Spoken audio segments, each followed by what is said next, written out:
Afternoon বন্ধুরা, কেমন আছো তোমরা সবাই? আশা করছি তোমরা সকলে খুব ভালো আছো। তোমাদের আশীর্বাদে আমরাও কিন্তু বেশ আছি। আজকে হচ্ছে শুক্রবার আর এখন ঘড়িতে বাজে ঠিক বিকাল 5টা। এখন থেকে তোমাদেরকে সাথে নিয়ে আজকের ব্লগটা স্টার্ট করছি। আই হোপ তোমাদের ভালো লাগবে, তো স্কিপ না করে পুরো ভিডিওটাই দেখার অনুরোধ জানাচ্ছি। আমরা কিন্তু এখনও বাপের বাড়িতেই আছি, আর বাড়ির সামনে দিয়ে এইরকম পাকা রাস্তা। বিকেলবেলা ছোট একটু বিরক্ত করছিল, তাই বাবা ওকে নিয়ে একটু ঘুরতে চলে গেল। তো সেই ফাঁকে চলো তোমাদেরকে একটু মাঠের থেকে ঘুরিয়ে নিয়ে আসি। আর এটা হচ্ছে আমার একটা কাকা হয়, তো ও বসে বসে টমেটো খাচ্ছিল, সেটাও তোমাদের সাথে একটু শেয়ার করলাম। চলো এখন মাঠের দিকে যাওয়া যাক। আপাতত আমরা এই 3 জনেই এখন মাঠে যাচ্ছি, আর সামনে একজন আছে, ওটা হচ্ছে দাদু হয়। তো এই দেখো সবাই ফ্রি ফায়ার খেলতে বসে গেছে। সূর্যি মামা অস্ত গেছে।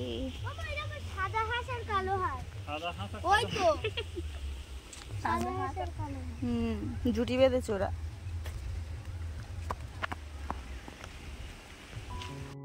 আগে না বিকাল হলে এইসব মাঠে এসে আর খেলা করা হতো। পাড়ার সব বাচ্চারা এসে খেলা করতাম, আর যারা বাড়ির বউরা ছিল বিকালবেলা বাড়ির সমস্ত কাজ সেরে নিয়ে এই মাঠের মধ্যে বসে গল্প, মানে এক জায়গায় বউরা হলে যা হয় সেই সব আলোচনা হতো। আর এই দেখো এখানে টুকটাক কিছু চাষ টাস হয়েছে, এটা আমার জ্যাঠা মশাই করেছে। আর চারিদিকে দেখো এই রকম বাগান। আর চলো ধান হয়েছে তোমাদের দেখিয়ে আনি। এদিকে বেশিরভাগটাই ধান চাষ হয়, তো এবছর ধানটাও হয়েছে বেশ ভালো। আর দেখো সূর্যি মামা পুরো মাথার উপরে। আর এই ধানের ভিতর থেকে হাঁটতে আমার তো খুব ভালো লাগে। তোমাদের কার কেমন লাগে অবশ্যই কমেন্টে জানাবে। আর ওই দেখো জেঠিমা আর ওই যে দাদু বললাম না সামনে যাচ্ছিল, তো ওনাদেরও জমি আছে এই সামনেই, তাই ধানের ভিতর থেকে যাচ্ছে, তাই তোমাদেরকে দেখালাম। এইরকম সবুজে ঘেরা দৃশ্য দেখতে বা এইরকম জায়গায় থাকতে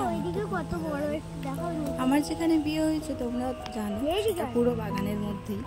তো বাইরের থেকে দেখলে হয়তো মানে ভয়ানক জায়গার মতো বলে মনে হবে যে রাত্রিবেলা এখানে কিভাবে থাকে বা কিছু, কিন্তু বিশ্বাস করো যতটা ভয়ের মতো দেখতে লাগে না, অতটা ভয় লাগে না। আর আমার তো সেই রকম ভয় লাগেই না। বাড়িতে যাচ্ছি, বাড়িতে ওরাও যাবে।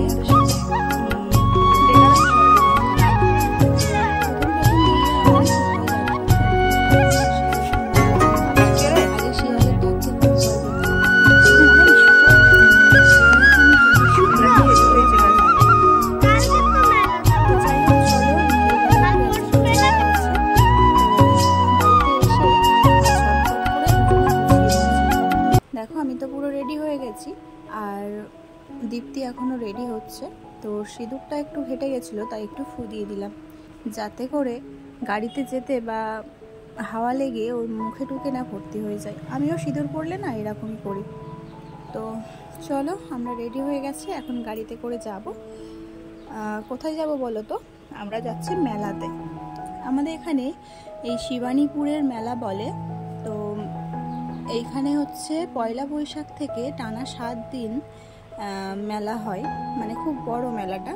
এখানে দ্বাদশ গোপাল বলে একটা মন্দির আছে, সেই মন্দিরে মানে প্রচুর প্রচুর গোপাল নিয়ে আর পুজো করা হয়, সেই উপলক্ষে এই মেলাটা। আর দেখো আমাদের স্কুলের গেট এই যে। তো এই স্কুলে আমরা পড়াশোনা করতাম, বাড়ির থেকে বেশ 2 কিলোমিটার এরকম দূরে হবে, 2 থেকে 2.5 কিলোমিটার দূরে। তো যাই হোক আমরা কিন্তু মেলায় পৌঁছে গেছি। আর গেটটা দেখো কি সুন্দর করে সাজিয়েছে, রাধা কৃষ্ণ আর পাশে গোপীরা।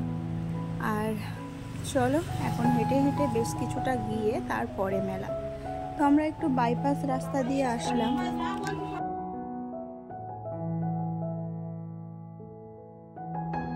এই হচ্ছে সেই মন্দিরটা, চলো ভিতরে গিয়ে দেখো যে আমি এই প্রথম এই মেলায় আসলাম। যদিও আমার এখানে বাপের বাড়ি, আর এই মেলাটা বহু বছর ধরে হয় আমার জন্মের আগে থেকে। তো তা হলেও আমি মেলায় কোনোদিন আসিনি। আর এখানে 10 দিন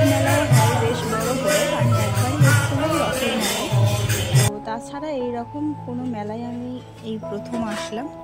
তো আমি তো দেখে পুরো অবাক হয়ে গেছি, এরকম মেলা আমি প্রথম দেখলাম। আর বাইরেটা দেখো, বাইরেও গোপাল আছে, ওই সাইডেও আছে। তো আমি ওই সাইড আর গেলাম না, প্রচুর ভিড়। আর পুরো মেলার লোকটা দেখো, প্রচুর লোক, প্রচুর। আর আজকে মেলার শেষ দিন, ওই জন্য এত লোক হয়েছে। তোমাদের কার কার এরকম মেলা দেখতে ভালো লাগে আমাকে একটু কমেন্ট করে জানিও। আর মন্দিরটা বেশ অসাধারণ লাগছে। তো চলো এবারে মেলার ভিতরে একটু যাব, ঘোরাঘুরি করব, তারপরে বাড়িতে যাব।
তো বন্ধুরা, আজকের মতো ভিডিওটা আমি এখানেই শেষ করছি।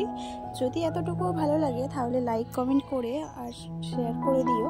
আর কমেন্ট করে জানিও কেমন লেগেছে। যারা এখনও আমার চ্যানেলটা সাবস্ক্রাইব করোনি তারা প্লিজ চ্যানেলটা সাবস্ক্রাইব করে আমার পাশে থেকো। ওটা থেকে আসার সময় বিরিয়ানি নিয়ে আসা হয়েছে 3 প্যাকেট, তাই আজকে খেয়ে নেব। আর বাড়িতে কিছু রান্না করলাম না। তো চলো বন্ধুরা, টাটা। সবাই খুব ভালো থেকো, সুস্থ থেকো। আর চ্যানেলটা কিন্তু অবশ্যই সাবস্ক্রাইব করে দিও, ঠিক আছে? আর কমেন্ট করে জানাতে ভুলো না। টাটা।